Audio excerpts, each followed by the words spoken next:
patrones electrocardiográficos. Lo más importante en tercero va a ser identificar patrones de cavidades y bloqueos.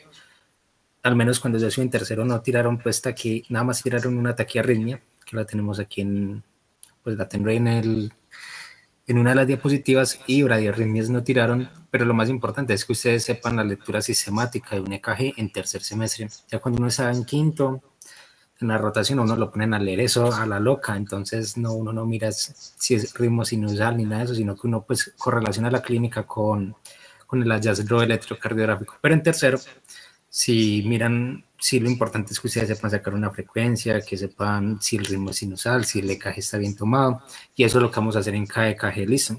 Entonces, como yo sé que el parcial de mañana vamos a hacerlo muy práctico, son 12 casos. Ayer con los del grupo anterior siento pues que nos demoramos mucho, porque yo les daba como un tiempo para que leyeran el EKG solos, y ya después ya entraba. Sin embargo, me pues que han de tener muchas cosas para estudiar, entonces cada EKG yo lo voy a entrar a interpretar de forma sistemática como se hace en tercer semestre. Explico los patrones de cada patología, y si alguien quiere decir cualquier cosa, no le quedó claro, muchachos, lo puede decir con tranquilidad. Entonces, pero muchachos, yo pongo a cargar el computador.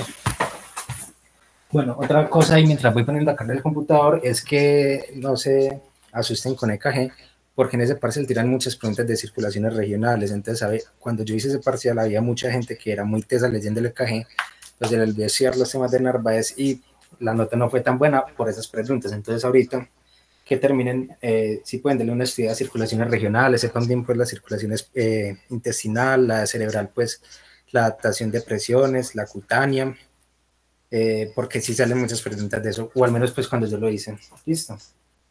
Ya esperen un momentico. Yo pongo a cargar esto y empezamos. Bueno, si alguien tiene, cuando yo le si alguien tiene alguna duda, no le quedó claro, me puede decir, o si tiene alguna duda de otro patrón electrocardiográfico que no esté en el EKG, también puede hablar con toda la tranquilidad. Listo, muchachos. Entonces, ese es el taller. Entonces vamos a comenzar, listo. ¿Cómo quito esto? Ocultar. Esperen. Ahora sí. Listo. Entonces el primer caso es una mujer de 75 años que refiere a dolor torácico asociado a mareo, que se presenta principalmente al subir cuestas o escaleras. De hecho, en una ocasión presentó síncope asociado.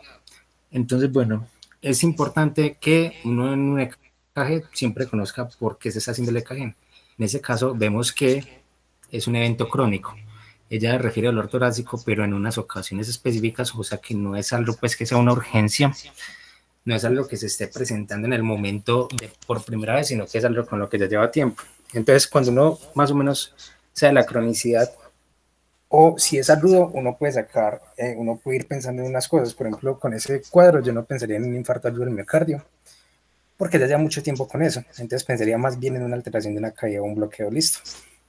O una taquiarritmia, pero ella no está diciendo pues que sienta palpitaciones. Entonces, cuando uno comienza a leer un EKG, lo primero que van a hacer en tercer semestre va a ser ver si el ritmo es sinusal. Entonces ustedes se van a D2 y miran que la P esté antes de cada QRS y después de cada QRS y que sea positiva, listo. Entonces aquí veo la P, aquí veo la P, aquí veo la P. O sea, la P está presente antes de cada QRS y después de cada QRS. La siguiente pregunta que me voy a hacer es positiva, sí es positiva. Y la otra pregunta que me voy a hacer es igual en toda la derivación. Sí, la P mantiene el mismo voltaje, es positiva siempre, nunca se vuelve negativa. O sea que estamos frente a un ritmo sinusal. O sea que no hay destrocardia, no hay cables trocados, es un ritmo sinusal. O se les pueden tirar un EKG muy feo, mera taquiarritmia, pero la pregunta puede ser, ¿cumple con los criterios de ritmo sinusal? Esa puede ser la pregunta. Entonces la respuesta en este caso es sí, es un ritmo sinusal. Ahora, el siguiente consejo que yo les doy después de que ustedes sacaron el ritmo, si es sinusal o no, es que saquen el eje. Entonces el eje se saca con D1 y ABF. Entonces vemos que en D1 es positivo, en ABF es negativo, o sea que hay una desviación del eje. Cuando yo tengo D1 positivo y ABF negativo, es una desviación del eje a la izquierda. Cuando ustedes sacan en el segundo paso que una desviación del eje, ustedes ya cerraron mucho las posibilidades de diagnóstico, A mí en ese momento nada más me quedaron tres posibilidades: hipertrofia ventricular izquierda, bloqueo de rama izquierda o un bloqueo de un fascículo. Listo. Entonces, al hacer ese orden de ritmo sinusal y el eje, limita mucho las posibilidades que yo tengo y me permite hacerlo de forma organizada. Entonces, si les dije que teníamos esas tres posibilidades, voy y comienzo a buscar una por una. Entonces, yo en hipertrofia ventricular izquierda, ahorita vamos a ver un casito en hipertrofia ventricular izquierda, vemos QRS de mucho voltaje. Y a pesar de que yo veo aquí un QRS de mucho voltaje, vemos que por ejemplo en B5 y en B6 el QRS no tiene tanto voltaje. Entonces yo aquí como que diría, no es como lo principal, no va a ser una hipertrofia ventricular izquierda, ¿cierto? Pero si llama la atención es la amplitud del QRS. Miren, por ejemplo, en cualquier derivación que hay más de 120 milisegundos, 40, 80, 120, 160, 100, más o menos 180 milisegundos del QRS. Entonces yo ya cumplo ahí con un patrón, uno de los criterios de un patrón electrocardiográfico, que el QRS está ancho.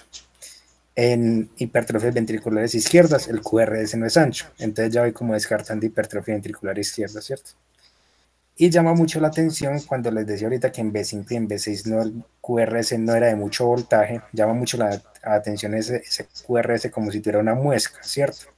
Es un QRS mellado. Mellado es cuando forma aquí la pin, la muesca. Es un QRS mellado. Entonces ya cumplo con dos criterios, ¿cierto? Por allá hay un QRS amplio, aquí también está amplio y está mellada. Y además vemos que en las derivaciones cumplo con una T negativa. Muy raro, ¿cierto? Pero ya son... Alguien levanta la mano, muchachos. Si quieren hablar, pueden abrir el micrófono sin levantar la mano. Ah, qué pena, es que me da cosita interrumpirte. Normal. ¿Me puedes explicar la diferencia entre QRS de mellado y una R prima? Sí, a ver, yo dibujo esto aquí. Pluma, sí. Aquí sí va para rayar. Los patrones electrocardiográficos del QRS, normalmente un QRS nos lleva a una diapositiva vacía, ¿sí se puede? Mantener, copiar, duplicar, perdón, borrar, listo, perfecto. Y sacamos la pluma. El patrón normal de un QRS es que viene la P, ¿cierto? Hay un PR y normalmente lo vemos así, ¿cierto? Nosotros casi nunca vemos la Q. La compañía pregunta que una R', pero la R' no viene solita. Entonces un patrón electrocardiográfico puede ser este. Perdón, muchachos, queda la P así, viene el PR, aquí hay una R pequeña, baja la S y sube la R. Y así, eso sería un RS, R'. ¿Cómo vas a identificar una R'? Entonces, aquí todo lo que sea puntudo y positivo va a ser una R, o sea que esta sería la R minúscula, como bajó, entonces es la S minúscula, y como la R del QRS que la continúa es de tanto voltaje y es positiva, entonces sería una R mayúscula, o sea que es un RSR'. ¿Sí te quedó claro? O puede que yo tenga esto, puede que tenga el QRS, puede que tenga esto así, esperen, tiki, no, pues así, eso es una R mellada. Mira que aquí no es, aquí pues es que el QRS venía normal y no es que sea RCR, sino que digamos que el QRS cambia el voltaje, pero no es que sea RCR, sino que se dé la muesca. A diferencia de aquí, que mira que sí cumple la misma morfología. R baja normal, como si fuera un QRS normal, S y vuelve y sube, es R'. No sé si te quedó claro. Mira aquí en el electro, mira que más que una puntica y todo eso, se ve como si estuviera partido. O mira que inclusive aquí se ve partido. Así es un QRS mellado. Y el RCR' sí se nota mucho pues como cambia el voltaje, que es lo que dibujé en la siguiente. No sé si te quedó claro. Sí, Pi, muchas gracias. ¿Por qué vienen minúsculas y mayúsculas? Porque precisamente la magnitud del voltaje es lo que define. Aquí lo mayor es esta R puntúa, entonces va a ser la R, que va a ser prima, y esto cuenta como una R, que es una R minúscula, y baja, entonces la S va a ser. Les decía muchas veces para que les quede claro, es que uno es muy raro, es el QRS normal que uno ve, es muy raro que uno vea una Q, que uno vea un tiki, es muy raro que uno vea esta Q. Normalmente cuando uno ve la Q es porque hay un antecedente de necrosis. Entonces, a pesar de que uno le dice complejo QRS, uno casi nunca ve la Q. Para que les quede claro. Entonces, devolvámonos. Entonces, como les comentaba, esto es un QRS mellado. O sea, se ve partido, se ve la muesca. Si esto fuera un RCR', hubiera comenzado desde mucho más abajo, desde el inicio del QRS. Listo, entonces les decía que miren este QRS mellado. Eso no es que haya RS, después R otra vez, no, sino que aquí comenzaba la S y se melló, hizo la muesca. Una pregunta, Dime, entonces, ¿cuál sería la delta, la onda delta? te anticipaste mucho, pero bueno, vamos a solucionarte la duda, porque traje un caso de onda delta. Esperen, yo vuelvo a la dibujada. La onda delta es el síndrome de Wolff-Parkinson-White, o sea, la preexcitación. Cuando se le diga una onda delta, es una preexcitación. La onda delta viene la P normal, PR normal, y miren que este QRS se demoró aquí en empezar, ¿cierto? Como si algo lo atajara. Esta onda diagonal es la onda delta, que es del síndrome de Wolff-Parkinson-White, que es, o sea, si ustedes les dicen síndrome de Wolff-Parkinson-White o preexcitación, es lo mismo. ¿Cuál es el hallazgo electrocardiográfico? Onda delta, listo. ¿Sí te quedó claro? Es cuando el QRS se demora en comenzar, que se vuelve diagonal al inicio. Ah, listo, gracias. Listo. Cuando uno tiene fibrilación, es que ahorita está en el caso, pero cuando uno tiene fibrilación auricular, uno puede tener piojos y pulgas, muchachos. Entonces uno puede tener una fibrilación auricular, que sería más o menos así, las ondas S, las ondas F, y el QRS se demora en empezar. Entonces esto sería una fibrilación auricular más preexcitación, o sea que lo completo sería fibrilación auricular con preexcitación, o en otras palabras, fibrilación auricular con síndrome de Wolff-Parkinson-White. Al menos a mí la única taquiarritmia que me tiraron en tercer semestre fue esta que les estoy diciendo, una FA con una onda delta, o sea, un síndrome de Wolff-Parkinson-White. Pero ahorita vamos a ver el caso. Entonces, muchachos, ¿cómo me devuelvo? Excelente pregunta. Ya. Ahora, como les decía, vamos a retomar este cajón. Entonces veíamos que el QRS estaba ancho, ¿cierto? Y que estaba el QRS mellado. Y también que había una desviación del eje a la izquierda. Y lo último que mencioné es que la T estaba negativa, que no es lo que yo quisiera, ¿cierto? Entonces, ya con esos son los tres criterios, es un bloque de rama izquierda. Como les dije, cuando yo saco el eje, yo ya limito mucho las posibilidades. Descarté hipertrofia ventricular izquierda porque los QRS están anchos, en hipertrofia ventricular izquierda no es lo usual. Tampoco en B5, en B6 es que los vea de mucho voltaje. Entonces me incliné más en un bloque de rama auricular izquierda. Los tres patrones serían entonces eje desviado, QRS mellado y onda T negativa, que apoya el diagnóstico. Las ondas T con su desnivel en B1, B2 y B3. Miren estas T con tanto voltaje. No es un hallazgo pues pronóstico, pero sí apoya el diagnóstico de bloque de rama izquierda. ¿Listo? El diagnóstico de ese caje era un bloque de rama izquierda. Siguiente. No sé por qué no me deja pasar con el teclado muchas, pero me toca hacer así. Bueno. Caso 2, Milagros tiene 21 años, es estudiante de arquitectura, no tiene hijos, no refiere antecedentes de importancia, se presenta a su consulta porque últimamente ha sentido como si se le fuera a salir el corazón. Cuando se les dicen que un paciente se le va a salir el corazón, piensa entonces que siempre está hablando de palpitaciones, o sea, cuando usted le dice siento los latidos del corazón, perdón, o siento palpitaciones, entonces es lo mismo, o sea, todo paciente que diga eso hay que tomárselo en EKG sí o sí, ¿cierto? Así haya pues una hallazgo normal. Entonces, en ese caso número 2, entonces vemos que es una estudiante que es joven, ¿cierto? Y pues comenzamos el orden sistemático. Aquí vemos la P después de cada QRS y después, antes de cada QRS y después de cada QRS. Y es positiva y nunca cambia en la derivación, o sea que es un ritmo sinusal, ¿cierto? Ella nos dice que siente palpitación, o sea que puede ser una taquiarritmia, entonces vamos a tomarle la frecuencia cardíaca. Entonces buscamos un QRS que comience en una línea. Aquí, por ejemplo. Entonces, una forma de tomarla fácil es poner a coincidir el QRS en una línea y contar hacia atrás. Entonces, 300, 150, 100. O sea que la frecuencia cardíaca de esta muchacha es de 100 latidos por minuto. Si se saben esa tablita, se las voy a decir ahí rápido, es 300, 150, 100, 75, 60, para que saquen la frecuencia cardíaca más rápido en vez de contar cuadritos, siempre y cuando el RR sea regular. Cuando el RR es irregular, por ejemplo en una fibrilación auricular, toca contar 30 cuadritos grandes y contar el número de QRS. Si en 30 cuadritos tengo, por ejemplo, 8 QRS, 8 por 10, 80. Así se saca cuando es RR irregular. Si cuento 10 QRS en 30 cuadritos, 10 por 10, 100. En este caso el RR es regular, entonces me da para sacarlo 300, 150, 100. Y el eje de 1 positivo a F negativo, ¿cierto? Entonces, uno aquí puede pensar una alteración de una cavidad o un bloqueo. Vemos, por ejemplo, en B4 y en B5 R's melladas, pero no veo T negativa, pero vemos que el QRS sí se amplió mucho. Entonces uno dice, esa paciente adyacente puede tener un bloqueo de rama, pero como ella está diciendo es que siente palpitaciones, entonces situémonos en el contexto de una taquiarritmia.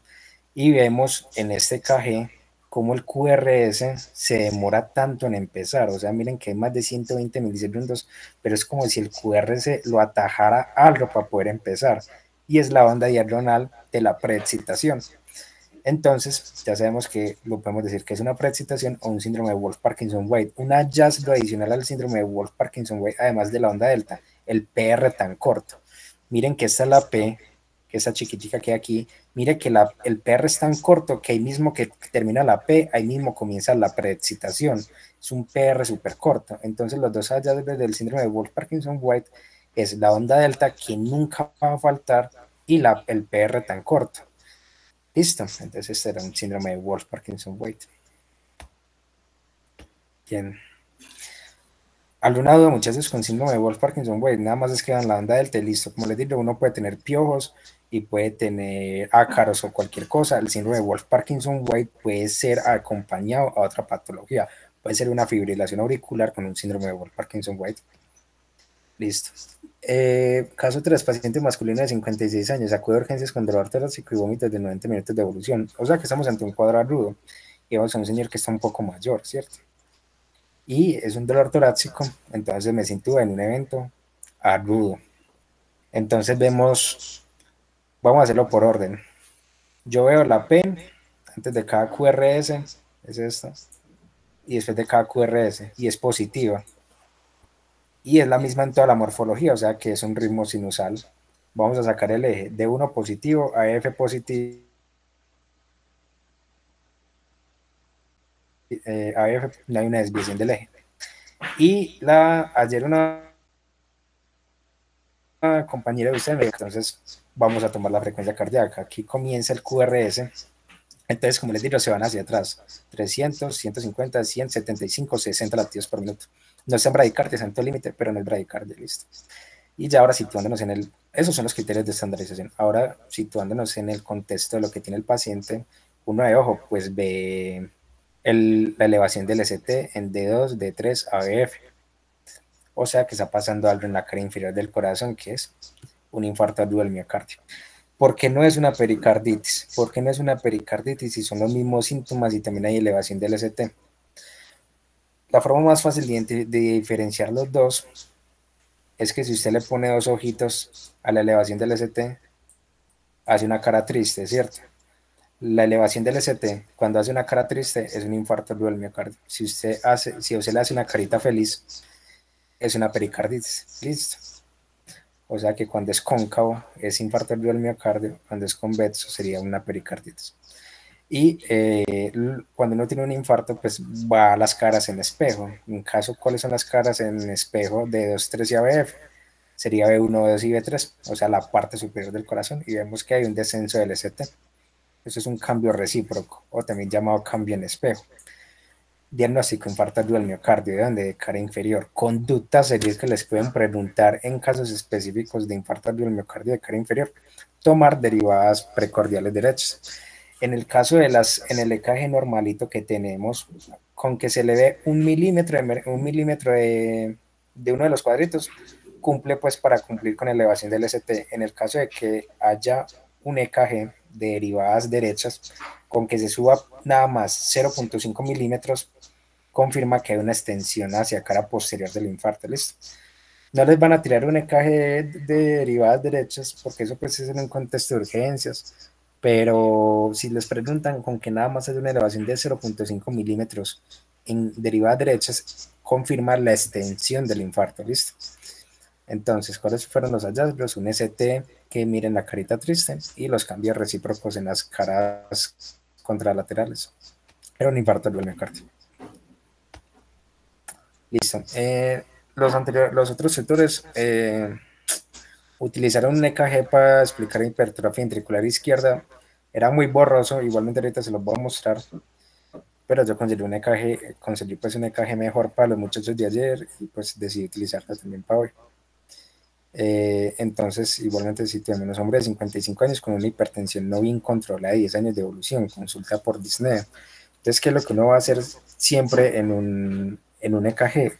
Estándar, hacerlo de forma organizada, como hemos hecho los anteriores. Entonces, nos vamos para D2, que es esta. P positiva antes de cada QRS, misma morfología. Presente antes y después del QRS y positiva, o sea, es un ritmo sinusal, ¿cierto? Y nos vamos a sacar el eje de 1 positivo a EF negativo, o sea, con una desviación del eje a la izquierda. Como les dije, cuando uno hace eso, uno limita mucho las posibilidades de diagnóstico. ¿Cuáles me quedan? Hipertrofia ventricular izquierda, bloqueo de rama izquierda y bloqueo del fascículo, listo. Entonces, vamos a buscar la hipertrofia ventricular izquierda, así como hice de primera ahorita, busquémoslo aquí.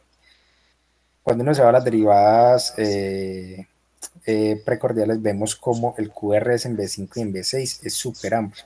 Entonces, si yo voy a sospechar una hipertrofia ventricular izquierda, lo primero que tendré que decir es cuál de los criterios voy a utilizar. Cuando uno coge un poquito más de cancha, uno utiliza los criterios de Loprelo, que es la SB4 más la S más larga del EKG. Pero ustedes pues en tercero utilicemos todos los criterios, ¿cierto? Entonces los criterios de Romain-Nies creo que es que si más de 5 puntos, entonces cumple pues con el criterio de hipertrofia ventricular izquierda.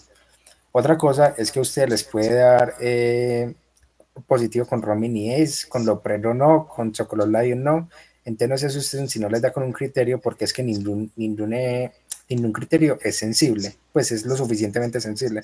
Entonces con algunos da, con otros no da, entonces pues no se preocupen mucho por eso, listo. Entonces comencemos con los criterios de hipertrofia ventricular izquierda. Comencemos viendo alteraciones de la repolarización, que dan 3 puntos. Entonces vemos una T negativa, ¿cierto? Ahí ya sumé 3 puntos.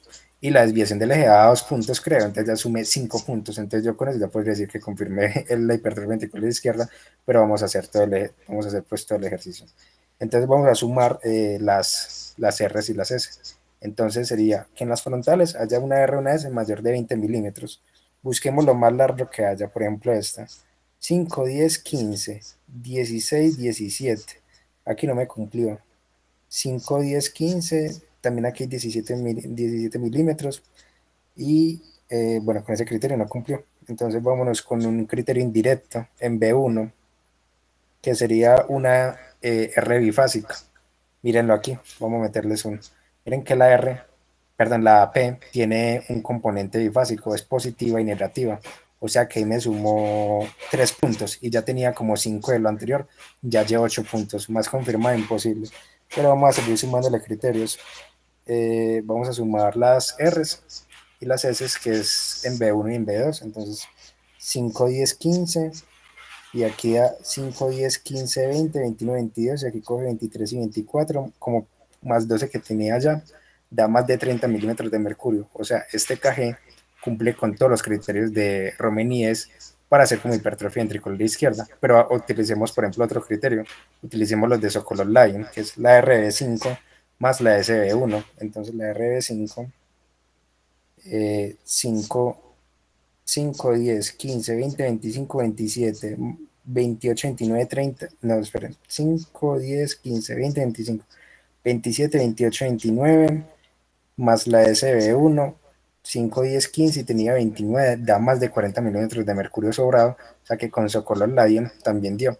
Y los que más utilizamos, pues, nosotros, Loprelo, que es la SB4 más la S más larga de todo el EKG, entonces nos vamos a B4. 1, 2, 3, 4. Aquí la S tiene 5, 6, 7, 8, 9. Más la S más la red de LKG, que sería esta. 5, 10, 15, 16, 17.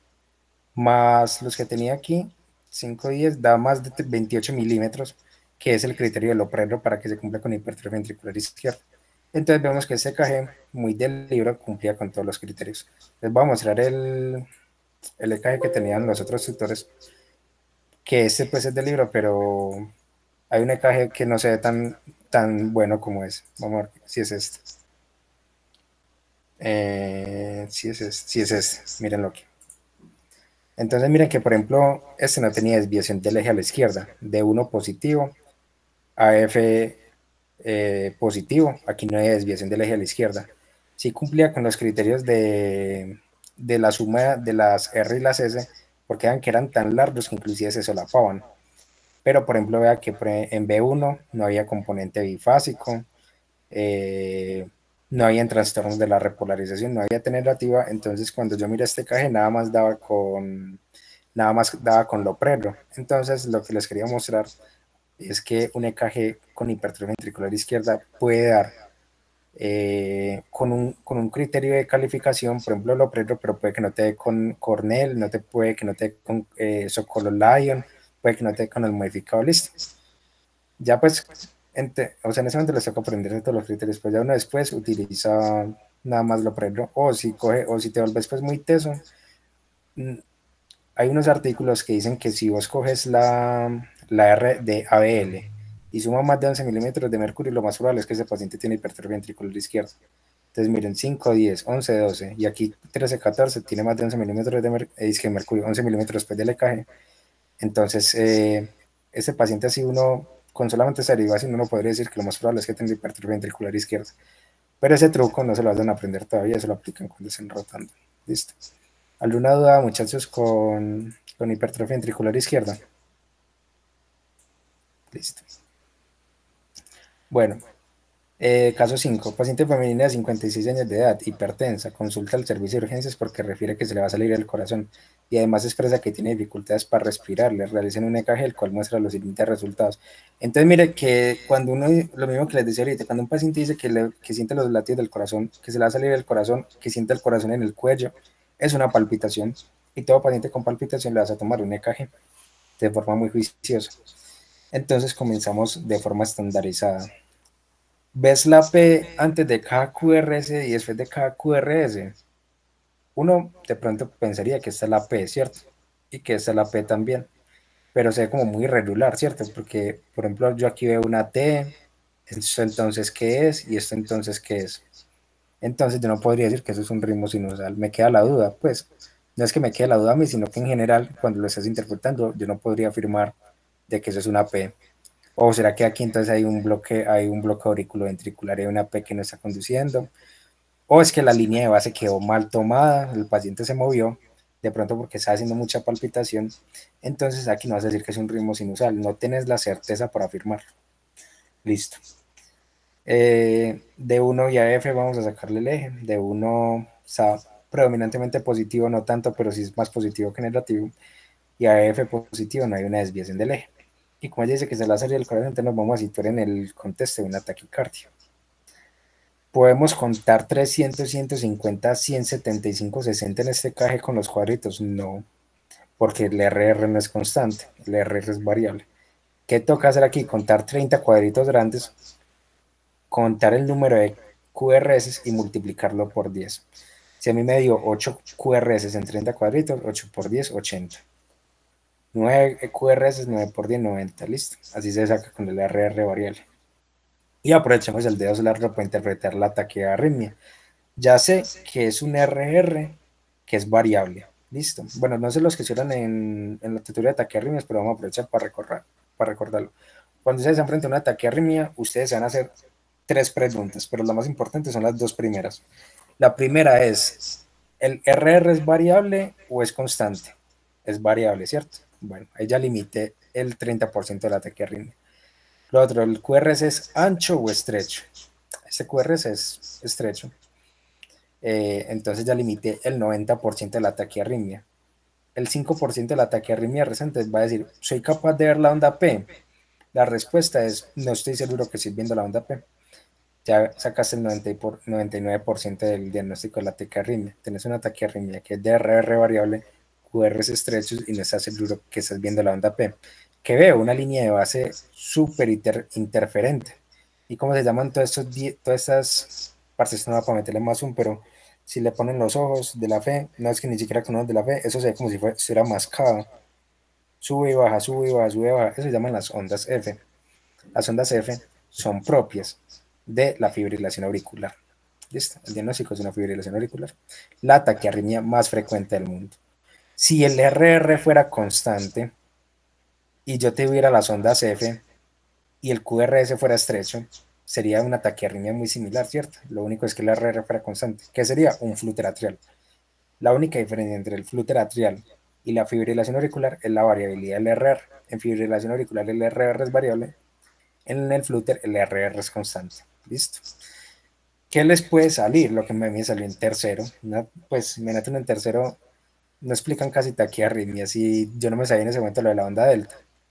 Salió, suponemos que fuera ese mismo EKG, pero el QRS se demoraba en empezar. Tenía la onda diagonal, que era la onda delta. Entonces la respuesta era una fibrilación auricular con preexcitación, o en otras palabras, una fibrilación auricular con síndrome de Wolff-Parkinson-White. Como decir, no puede tener piojos y puede tener otras cosas, no son excluyentes. Se diagnosticó una fibrilación auricular. Listo.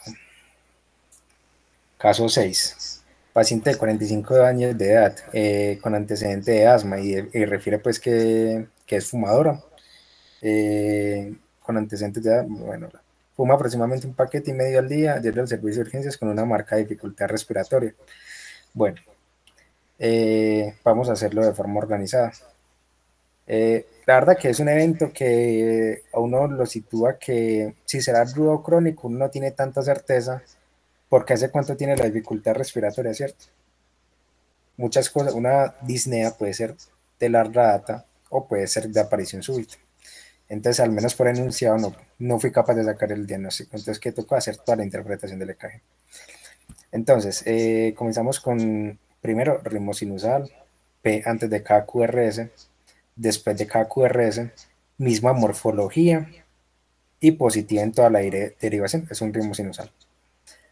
Lo segundo que les digo, saquen el eje, eso limita la mitad del EKG, de 1 negativo a EF positivo, o sea que es una desviación del eje a la derecha. Posibilidades que me quedan, bloqueo de rama derecha, hipertrofia ventricular derecha o un bloqueo de un fascículo. Listo, comencemos con los criterios por hipertrofia ventricular derecha. ¿Qué llama la atención así de arranque? La transición del QRS en las precordiales. Ustedes han visto que en los EKG que son normalitos, en B1, 2 y B3 el QRS es negativo, en B4 hace la transición así como en este QRS, y en B5 y en B6 es positivo. Miren que aquí lo está haciendo totalmente al revés. Comenzó siendo positivo, hizo la transición y se volvió negativo. Muchachos, la verdad es que con solo ese criterio cumple para ser hipertrofia ventricular derecha. O sea, una transición inadecuada o al revés de las derivadas precordiales, o sea, comenzando positivo y terminando en negativo, es hipertrofia ventricular derecha, obviamente pues con una desviación del eje. Pero vamos a sacarle los otros criterios. Miren esta, aquí quedó movida la línea de base, pero miren esta T negativa. T negativa es propio de la hipertrofia ventricular derecha. Y les voy a explicar algo muy interesante. Tocó sacar la pluma. Ya con que no haya ido la transición, ya uno dice hipertrofia ventricular derecha. Pero miren esto. Ay, pero si le meto zoom no deja rayar. Bueno, tocó así, lo voy a marcar aquí. R, tiki, tiki. Y ya le meto zoom. Miren esa morfología. Aquí hay una puntica, ¿cierto? Que se ve más clara aquí. Pero aquí hay una puntica. Aquí hay otra puntica. Aquí hay otra puntica. ¿Cómo se llama esa morfología? R, S, R'. La morfología RSR' en B1 es propio de la hipertrofia ventricular derecha. ¿Listo? Y la T negativa, no lo olviden. ¿Alguna duda sobre hipertrofia ventricular derecha? Voy a recordar los criterios, muchachos. Desviación del eje a la derecha. Transición inadecuada y ondas T negativas. Si sos en B1, en B2, B3. Si sos en B1 y te encontraste el RSR en B1, lo hiciste maravilloso. Te encontraste esa morfología, confirmaste la hipertrofia ventricular derecha. Esos son los criterios de hipertrofia ventricular derecha. Alumnado con hipertrofia ventricular derecha, más fácil que la izquierda. ¿Me repite, por favor, lo de RSR? Sí. Nos situamos en B1, ¿cierto? Sí. No lo voy a marcar todavía y después lo marco con el lápiz. ¿Ves esta puntica aquí? Entonces señalamos, aquí, voy a señalar la quito. ¿Ves esa puntica aquí? ¿La de arriba o la de abajo?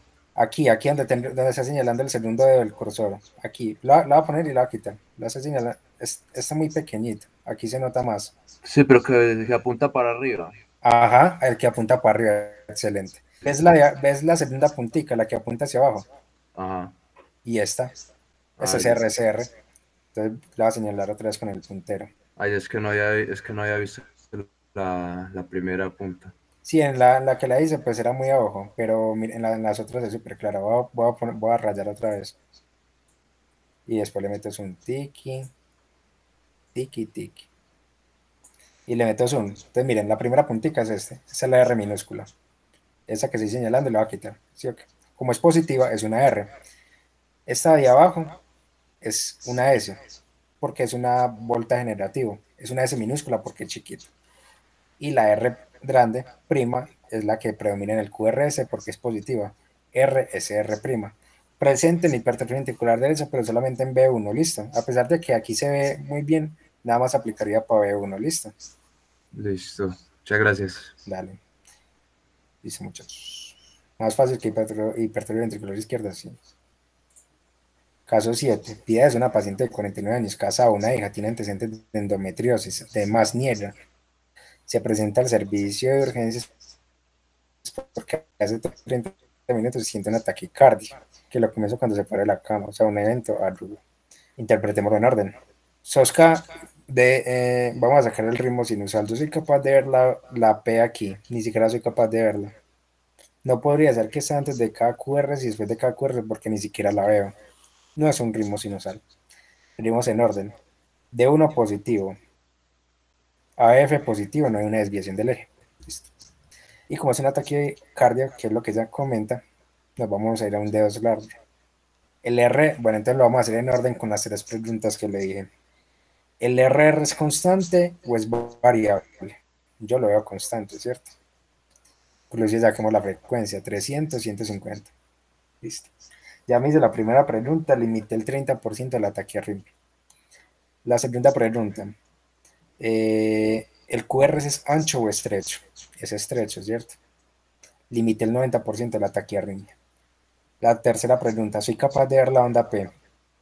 No soy capaz de verla, ¿cierto? Tendré el 99% del ataque arritmia definida. Entonces ahorita les comentaba, por ejemplo, que con Flutter están las ondas F, y aquí pues se ve, es una T predominante. Las ondas F no, esto no podría ser tan atribuible a ondas F, más bien uno piensa que es que el paciente se movió, pero llama mucho la atención esta. Miren esta, la voy a señalar con el lápiz y después le meto zoom. Se me perdió. Aquí. Miren eso que les estoy enfocando. Eso será una P. Este chiquitico aquí, de pronto, ¿cierto? Miren esta barriguita del QRS. Eso será una P, de pronto, ¿cierto? Pero la respuesta que yo le doy a la tercera pregunta es, yo puedo decir con criterio o con certeza cuál es la P. No soy capaz de decirlo, ¿cierto? Cuando yo no tengo las ondas F y no estoy viendo la P, a mí me queda diciendo, y veo esa taquiarritmia tan alta, 150 latidos por minuto, a mí me queda decir, yo no estoy viendo la P. Lo más probable es que haya una reentrada, ¿cierto? El problema es cuál tipo de reentrada es, la ortodrómica o la antidrómica. Tampoco soy capaz de decirlo porque las dos son iguales electrocardiográficamente. Patológicamente, la antidrómica y la ortodrómica sí son distintas, pero visualmente son iguales. Entonces, ¿qué me queda decir? Que es alguna de las dos reentradas. ¿Cómo la ponen en el parcial? Reentrada nodal ortodrómica versus antidrómica. Se las van a poner así tal cual, versus, porque visualmente yo no soy capaz de asegurar cuál de las dos sea. Esto que se los voy a decir es para la vida y no para el parcial, ¿listo? Vean que el QRS en unas partes tiene mayor voltaje y en otras es más cortico. Miren este, llega hasta aquí y este tiene menos voltaje. Eso se llama alternancia eléctrica.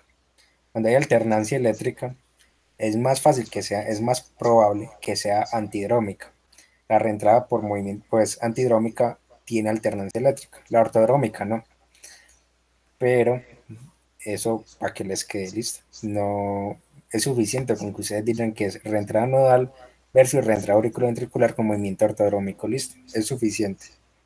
Lo de la alternancia eléctrica, guárdenselo para cuando estén rotando, si les gusta pues el EKG, es una buena forma de identificarlo, que la alternancia eléctrica está, pero con que hayan dicho que ustedes no son capaces de ver la P, que el RR es constante y QR es estrecho, ya tienen el diagnóstico. ¿Alguna duda con ese EKG? Sí. Qué pena. ¿Cuál es la diferencia entre este y el flúter entonces? Bueno, el flúter, voy a rayar, voy a sacar una diapositiva nueva, vamos a rayar. ¿Cuál es la diferencia entre el flúter? Entonces la pregunta sería, ¿cuál es la diferencia entre el flúter, entre la fibrilación, que es casi lo mismo, y entre este? Entonces, muy bien. Vamos a diferenciar los tres patrones. ¿Cómo fue el que acabamos de ver? Que es la reentrada, una taquiarritmia que viene así. Por aquí yo veo como una T, no, se me quedó muy elevado. No me puedo volver.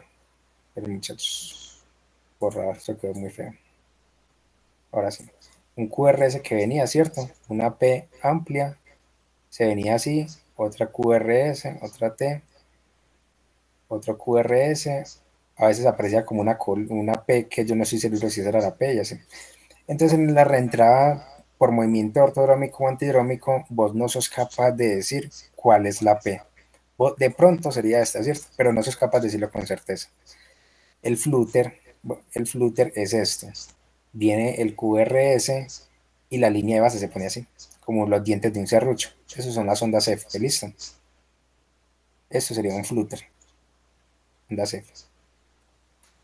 ¿Y cuál es la diferencia y cuál sería la fibrilación auricular?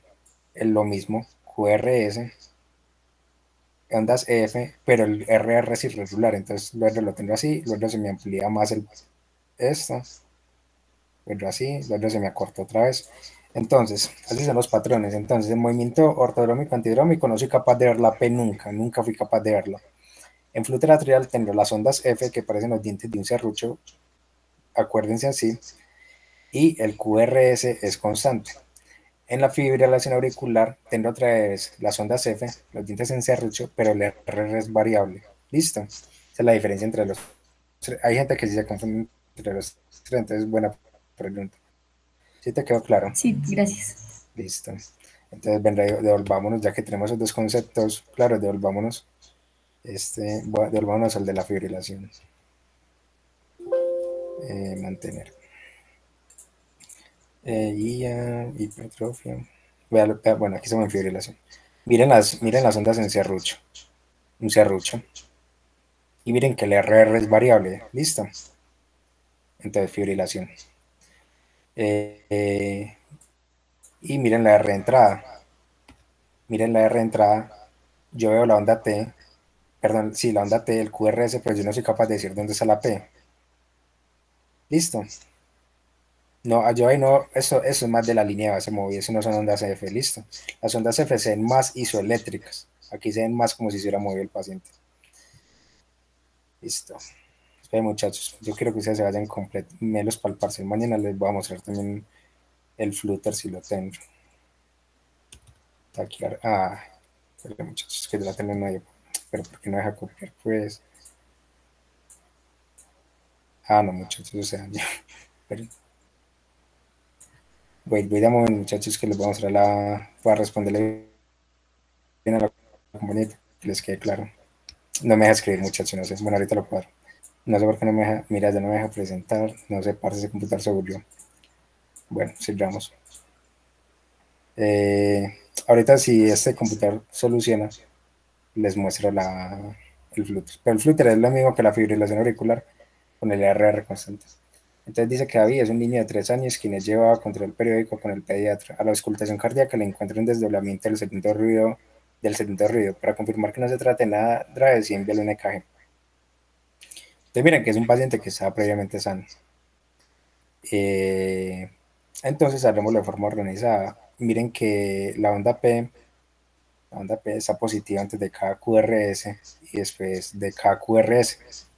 Y es de la misma morfología y es positivo. Es un ritmo sinusal. D1 y AF positivos, no hay desviación del eje. Pero miren que el RR es variable. El RR es variable. ¿Por qué el RR es variable? Y el QRS es estrecho. Entonces es una taquiarritmia. No, en un niño no. Un niño no es normal que un niño no un ataque. ¿Qué es lo que pasa? Cuando nosotros inspiramos, aumentamos el tono barral. Y cuando expiramos, disminuye el tono barral. En otras palabras, cuando yo inspiro, aumento la frecuencia cardíaca. Cuando expiro, la disminuyo. Entonces, miren que aquí el niño tuvo que haber inspirado y se aumentó la frecuencia cardíaca. Aquí el niño expiró, disminuyó la frecuencia cardíaca. Es un EKG que tiene un ritmo sinusal, que no tiene ninguna alteración morfológica y que nada más es una R variable por el tono barral en la inspiración y en la expiración. Listo. Es una arritmia sinusal respiratoria totalmente benigna, pues es un EKG con hallazgos totalmente normales, solamente que aumentó el tono y disminuyó el tono en la inspiración y en la expiración respectivamente. Listo, muchas gracias. Una pregunta. Dime. ¿Por qué ese complejo QRS se ve así en V1? Mira, voy a mirar. En el caso del niño. ¿Cómo? ¿En cuál derivación? En V1. B1. Y en B2 pues las aceptables, como no sé si es un RSR primo, no sé. Sí, es un RSR. Es un R, se escribiría así. Pluma. Sí, es a rayarse. Como lo estás diciendo, sería así. R, S, R'. La verdad, dicen que el niño tiene desdoblamiento del segundo ruido cardíaco. Lo más probable es que el niño tendrá un soplo inocente, y los soplos inocentes o cualquier tipo de soplo pues produce alteraciones morfológicas en el EKG que son inespecíficas. Listo. Pero si vos a este niño lo ves con una morfología en B1 y en B2, pero por ejemplo vemos que no hay como sintomatología, y además veo que no hay como ¿cómo es que se llama eso? Trastornos de la repolarización. No estoy viendo T negativas. Esto puede ser una Jasmine específico, pero normal, porque que en B1 esté la T negativa es normal, en B1 la T puede ser negativa, pero sin otros hallazgos en el EKG puede ser una Jasmine específico. ¿Sí me entendés? Sí, muchas gracias. Pero las mujeres de raza afro también hacen T negativas, pero no solo en B1, sino en todas las derivadas precordiales de unas hallazgos normales. Entonces hay hallazgos inespecíficos, o por ejemplo las mujeres jóvenes hacen también desviaciones del eje a la izquierda, pero sin sintomatología, o hallazgos después de una hipertrofia ventricular o un bloqueo de ramos, son hallazgos inespecíficos normales. Es buena la acotación, pero ahí pues sin otros hallazgos electrocardiográficos, la verdad que pues no pasa nada. Pero muchas veces esto ya funciona, a ver si les muestro el flute. No sé por qué no me deja copiar muchos. Con esa teclado falló. Listo. Caso 9. Susana tiene. Ya no me deja proyectar. No entiendo por qué no me deja proyectar a veces. Pero... Bueno, tocó terminar así. En el caso 9, Susana tiene 45 años de edad y llega al servicio de urgencias porque desde hace 30 minutos está presentando mareos, debilidad y palpitaciones. Se le toma el siguiente EKG. Entonces, ya vieron de spoiler que es un bloqueo auriculoventricular, pero igualmente lo vamos a hacer en orden. La P es positiva antes del QRS, después del QRS, y es de la misma morfología, es un ritmo sinusal. El eje D1 positivo AF tiene que ser pues lo hicieron muy corto, pues es un AF negativo. Y vemos inclusive que, o sea, es un eje desviado a la izquierda y vemos pues como QRS de mucho voltaje. No veo como trastornos en la repolarización, pero esta paciente sí podría tener una hipertrofia ventricular izquierda pues asociada. Utilizamos un criterio pues breve. Serían aquí 5, 6, 7, pues vamos a utilizar el de Lopretro, 5, 6, 7, y la S más la red del EKG, 5, 10, 15, 16, 17. Y aquí teníamos 5 más 6, como 22 milímetros. No haría para hipertrofia ventricular izquierda todavía, pero sí tiene pues unos voltajes amplio, ¿cierto? Entonces una paciente pues, de seguimiento.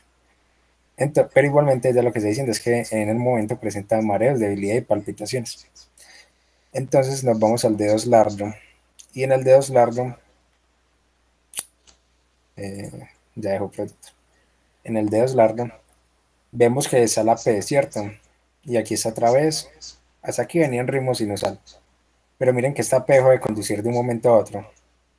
Y apareció otra P. Y volvió a conducir. Y aquí hay otra P, aquí hay otra P, aquí hay otra P y volvió a dejar de conducir. Eso es un bloqueo auriculoventricular. Pero entonces les voy a resumir de forma breve los bloqueos auriculoventriculares. Quiero tener en otra diapositiva.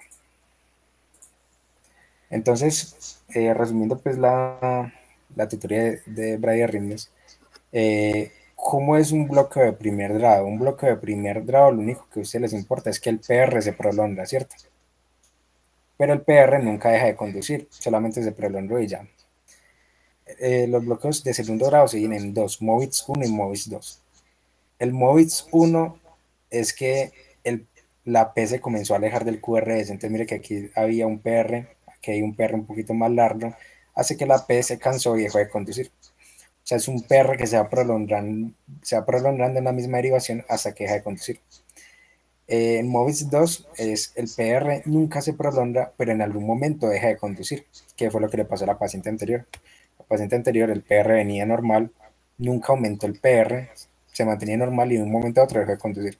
Es un MOVITS 2, listo. En algunas ocasiones ponen es la relación cuántas P por cada complejo. Entonces miren que por ejemplo aquí hay 2P por un complejo QRS, eso pues la verdad no es importante decir cuántas hay por cada QRS. Y el de tercer grado es una disociación completa. ¿Qué es una disociación completa? La P va por su lado, el QRS va por su lado. O sea que cuando ustedes vean una P totalmente desorganizada con PRs variables, el QRS por su lado no le importa si condujo o no, es de tercer grado. Son más raros. Lo más importante es de primer grado, que el PR se alargó, el de segundo, el MOVIS 1 PR que se fue alejando y dejó de conducir, y el MOVIS 2, un PR que venía bien y un momento a otro dejó de conducir. ¿Listo? Es que tenía esta paciente, un MOVIS 1, venía normal, perdón, MOVIS 1, MOVIS 2, perdón, venía normal y dejó de conducir. Listo. Bueno, dime. La persona que haya levantado la mano puede hablar normal, muchachos. Bueno, no habló nadie. Listo. Entonces, dice que Pedro es un joven de 22 años de edad con antecedente de falla cardíaca. Consulta el servicio de urgencias. Ya vamos a terminar, muchachos, son 12 casos. Consulta el servicio de urgencias porque desde hace una hora está presentando mareos y está sudando mucho. Ustedes deciden tomar el siguiente cajen. Eso que está rayado es por la tutoría de muchachos. Entonces, vamos a hacerlo en orden. Comenzamos con el ritmo sinusal, ¿cierto? Vemos en D2 la P presentante de cada QRS, después de cada QRS positivo y de la misma morfología, es un ritmo sinusal. En D1 está positivo el QRS y en AF negativo, o sea que tendré tres escenarios. Hipertrofia ventricular izquierda, un bloqueo de rama o un bloqueo de un fascículo, listo. Entonces vamos a ver qué más encontramos. Tengo criterios como para hipertrofia ventricular izquierda, los QRS no están con mucho voltaje, ¿cierto? Entonces no pareciera pues que fuera una hipertrofia ventricular izquierda. Pero sí llama la atención mucho, es que cuando estamos mirando el ritmo sinusal, un QRS negativo en D2, súper raro, ¿no? Eso siempre es positivo aquí. Y si nos vamos a las derivadas inferiores, D2, ABF, de más que de ser D3 y se equivocaron, pero D2, D3 y ABF negativos el QRS, muy raro, pero cumple con uno de los criterios. ¿Y cuál es ese criterio? Un bloqueo del fascículo anterior, ¿listo? Entonces recuerden que cuando yo les decía que se desviaba el eje, usted tenía tres posibilidades: una hipertrofia ventricular izquierda, un bloqueo de rama, un bloqueo de un fascículo anterior. ¿Cuáles son los criterios de un bloqueo fascicular anterior? El eje desviado y un QRS negativo en caras inferiores. Listo, D2, D3 y ABF. ¿Qué es lo que pasa? Ese podría ser el diagnóstico final. Un bloqueo fascicular anterior, pero los bloqueos del fascículo anterior se acompañan normalmente con bloqueos de rama derecha. Entonces vamos a buscar bloqueos de rama derecha. ¿Y cuál es el criterio del bloqueo de rama derecha? Son dos. Lo primero es una morfología RSR en B1. Entonces, bueno, yo borro esto. ¿Y por qué no aparece el borrador? Parce, este computador aquí. Bueno, no aparece el borrador, muchachos. Pero igualmente lo podemos hacer con la siguiente morfología.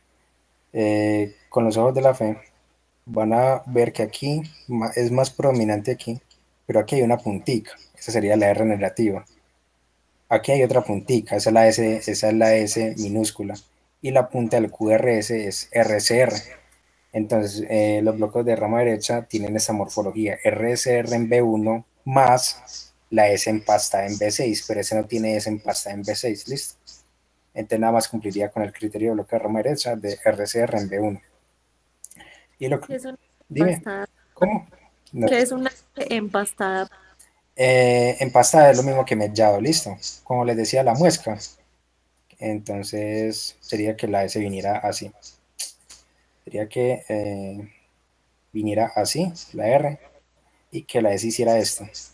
Y que esta aquí, esta muesca, que es lo que les he dicho desde el principio, eso es una S mellada o una S empastada, también se dice, listo, por si lo encuentran en algún lado así. ¿Sí te quedó claro? Que se utiliza otra palabra, pero lo mismo. Listo. Sí, gracias.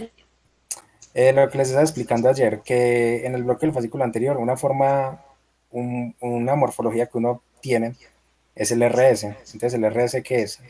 ¿Por qué se pasa? Ahí sí funciona el teclado, no entiendo. La RS es esto. Miren que aquí está la puntica y es positiva, o sea, es una R minúscula.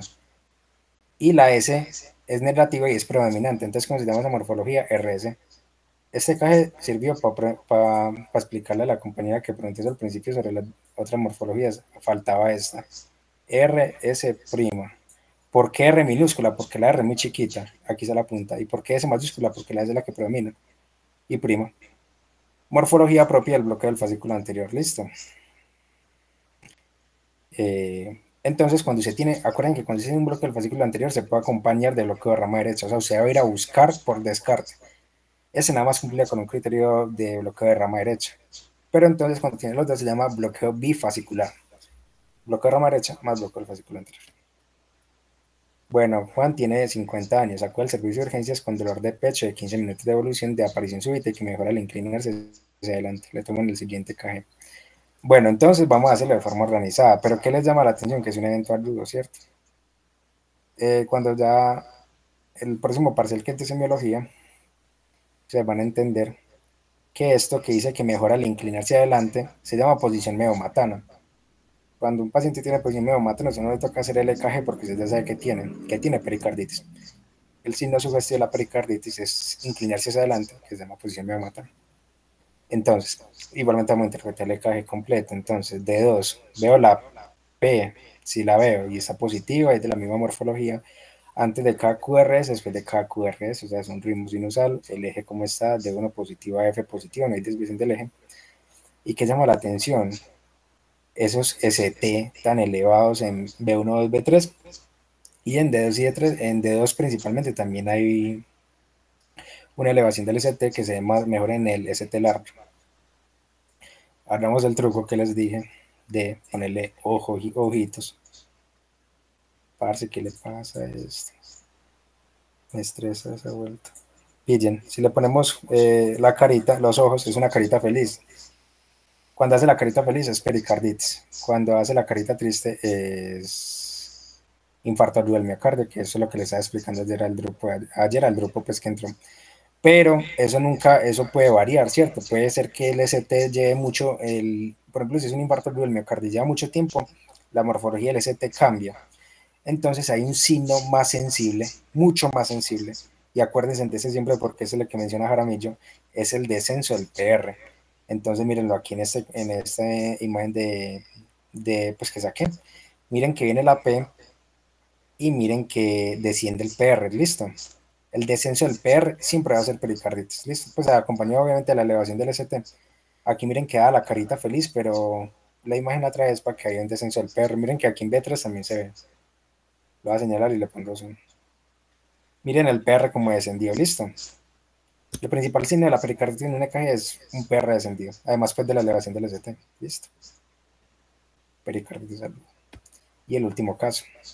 Pedro de 78 años con antecedentes de hipertensión arterial, dislipidemia y diabetes mellitus 2, tipo 2. Además es fumadora, acude a urgencias debido a dolor de pecho y una revolución de síntomas de un EKG, pues un evento agudo, listo. Entonces si lo hicimos toda la noche, hagámoslo en el último caso. La P es positiva antes de cada QRS y está presente después de cada QRS y es de la misma morfología. Es un ritmo sinusal. El eje como está, D1 positivo, ABF predominantemente positivo, no hay desviaciones del eje. Y miren la elevación del ST en las derivadas precordiales. Pero ¿qué les llama la atención? ¿Qué les llama la atención? Esa ST tan elevado, ¿cierto? Muy elevado. Pero ustedes ven que hace la forma de una aleta de un tiburón, ¿sí o qué? Cuando hace la morfología así como una aleta de tiburón tan puntuda y con un ST tan elevado, eso se llama patrón de Winter, pero muchachos, eso se llama patrón de Winter. El patrón de Winter es un infarto agudo del miocardio, pero lo que te está diciendo la morfología es cuál arteria está afectada. Cuando es así tan puntuda en aleta de tiburón, el patrón de Winter corresponde a obstrucción de la arteria descendente anterior. ¿Listo? Entonces depende de las dos preguntas. O tres, número uno, ¿qué tiene? Infarto agudo del miocardio. Número dos, ¿qué patrón tiene? Patrón de Winter, en aleta de tiburón. Número tres, ¿cuál puede ser la arteria más probable que se obstruya? Arteria descendente anterior. ¿Listo? Muchachos, espera, antes de que se vaya a mirar, vamos a ver si el teclado ya funciona. Y les muestro la del flúter atrial que muy... Ay, sí funciona el teclado. Está aquí. Véala aquí. Ay, muchachos, ustedes van a llegar melos para taquiarritmias. Nada más preguntan, pues a mí no me preguntan fibrilación y dónde les saldrá fibrilación versus flúter. Y eran melos. Entonces, miren, recuerden que la fibrilación era entonces el RR variable con las ondas F. La reentrada nodal era que yo no era capaz de ver la P con RR constante. Y miren que el flúter son las mismas ondas F, las mismas muescas, los mismos dientes de serrucho, pero que tengo RRs siempre constantes. Entonces, esa es la diferencia entre el flúter y la fibrilación. Importante, importante. Les voy a no dejar rayar. Espero que en la otra sí. Y además, pues aprovecho y llenamos la asistencia. Les voy a mostrar, porque a veces los pueden corchar con esto, cómo se escribe cada una, porque es que las dos se escriben distinto. Ay, ¿qué es este? El KG es este. Cuando se les pondrán flúter y fibrilación, pues si los quieren corchar. Y cómo se copia cada una, porque se las pueden poner abreviado. Entonces, fibrilación auricular, se copia FA mayúscula, listo. Y flúter atrial se copia FA minúscula, listo. Que no le vas a salir abreviado y los dos son FA, pero uno es flúter atrial, el otro es fibrilación auricular, listo. Muchachos, esa es la asistencia. ¿Alguna duda con un EKG, con algún patrón? Ninguna. Listo, muchachos, esa fue la... No, gracias. Listo. Ya no olviden Profe, asistencia. Dime. una duda, ese patrón de Winter es el mismo, espérate, yo busco el nombre, síndrome de Brugada. Pues la verdad yo siempre lo he visto como patrón de Winter, síndrome de Brugada. Yo, espera, ven y yo busco aquí el síndrome de Brugada, los busco en el celular, síndrome de Brugada. Sí, es el mismo. Pues en aleta de tiburón, como canalopatías, es un trastorno del ritmo cardíaco.